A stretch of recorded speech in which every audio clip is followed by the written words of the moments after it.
Darnétal, presque 10 000 habitants, un taux de chômage supérieur à la moyenne régionale et une ville qui peine à attirer habitants et entreprises. Pourtant ici, ils sont 4 à se battre pour le fauteuil. La continuité, c'est ce que propose Christian Le Serre, le maire sortant présent depuis 20 ans au sein de l'exécutif local, postule à un deuxième mandat. Il promet la réalisation des programmes immobiliers qui ont pris du retard à cause de la crise.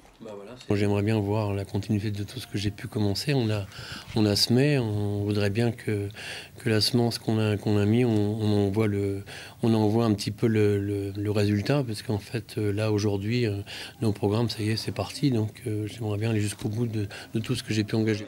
En face, le Parti socialiste espère bien faire basculer la commune, l'une des rares de la Créa qui n'est pas à gauche. En 2008, Jacques-Antoine Philippe avait échoué au second tour avec 46% des voix. Au dernier moment, il a réussi à rallier à lui la liste communiste menée par Olivier de Misel. Avec les Verts, il propose l'union.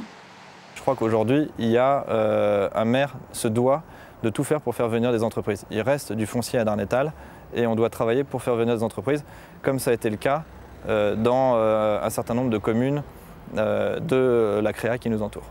Mais à gauche, un homme vient semer le trouble. Avec sa liste citoyenne, Hervé Réau entend bien bousculer le jeu politique traditionnel.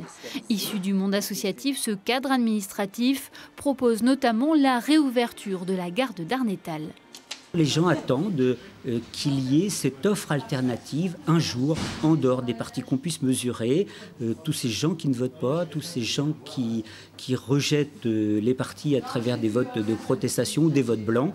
On les invite à nous rejoindre sur nos actions. Dans cette ville qui serait la deuxième plus pauvre du département selon l'INSEE, le Front National compte faire parler de lui. Aux dernières cantonales, Elisabeth Lalanne-Dehaut a remporté 31% des voix au second tour. Elle espère donc rentrer au conseil municipal cette fois. Les gens sont venus à nous. On n'a même pas eu besoin d'aller les chercher. Ils sont venus pour nous dire, bon bah oui, on est d'accord pour se mettre sur votre liste. Bien implanté localement, le maire se montre confiant, mais la multiplicité des listes rendra son pari difficile.